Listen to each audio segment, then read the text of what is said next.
Advocate Tajul Islam তিনি নাকি আওয়ামী লীগ, জাতীয় পার্টি এদের সাথে রাতের আধারে আতাত করছেন, মিটিং করছেন। চিন্তা করে দেখেন।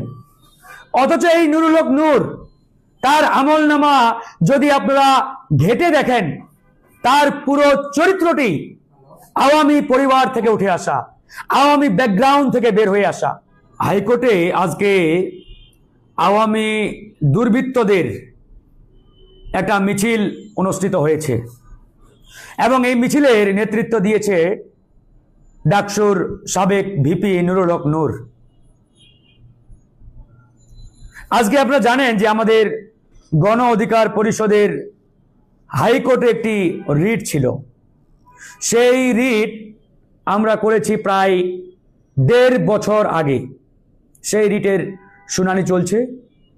সেই শুনানির ধারাবাহিকতায় আজকে চূড়ান্ত শুনানির ডেট ছিল, তারিখ ছিল।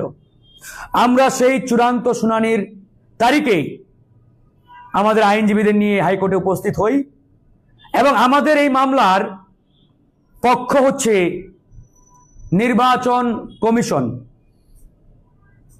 কিন্তু দুর্ভাগ্যজনক, এখানে নুরুল হক নূর কোনো পক্ষ না, কোনো পার্টি না, কোনো অংশীদার না।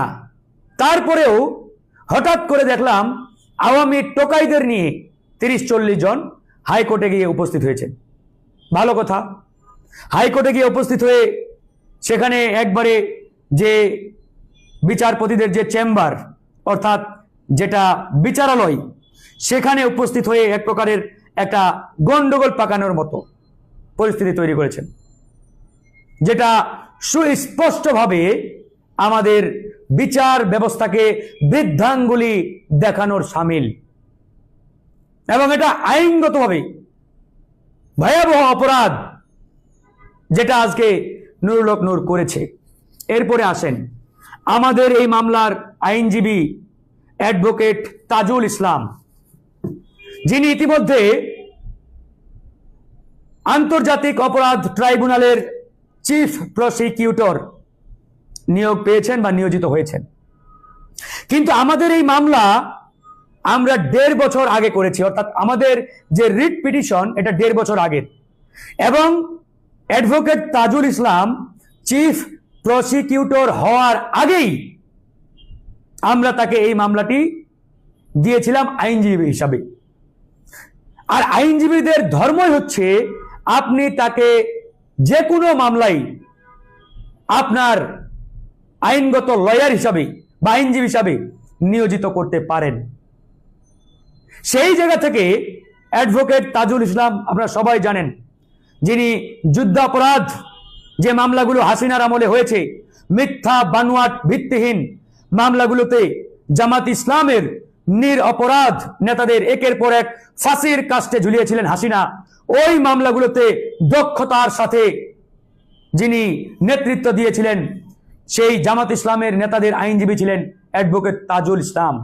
এরকম একজন দক্ষ, প্রমিনেন্ট, জ্ঞানী, অভিজ্ঞ আইনজীবীকে আজকে এই নুরুল হক নূর, ডাকসুর সাবেক ভিপি, টোকাই হিসাবে অভিহিত করেছেন। আমরা গণ অধিকার পরিষদ একসাথেই করতাম, কিন্তু তার ইসরায়েলের সাথে আতাত এবং ওই মোসাদের প্রতিনিধি বা মোসাদের এজেন্ট মেহেদি এন সাফাদির সাথে যে মিটিং, এই মিটিং আমরা মেনে নিতে পারি নাই।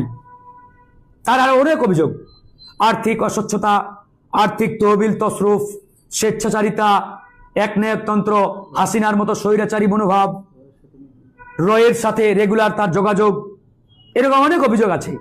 কিন্তু এর পরে যখন তার বিরুদ্ধে ভয়াবহ একটি অভিযোগ, যেটা মুসলমানদের চিরশত্রু ইসরায়েলের সাথে বা ইসরায়েলের গোয়েন্দা সংস্থা মোসাদের প্রতিনিধির সাথে দুবাইয়ে গিয়ে বৈঠক করলেন, এটা আমরা মেনে নিতে পারি নাই। যে মোসাদ এবং ইসরায়েলের দোসররা প্রতিনিয়ত আমার মুসলমান ভাইদের উপরে ফিলিস্তিনে গণহত্যা চালাচ্ছে, সেই গণহত্যাকারীদের প্রতিনিধির সাথে সেখানে মিটিং করেছে, এটা আমরা মানতে পারি নাই। এরপরে আমরা আলাদা হয়ে গেলাম।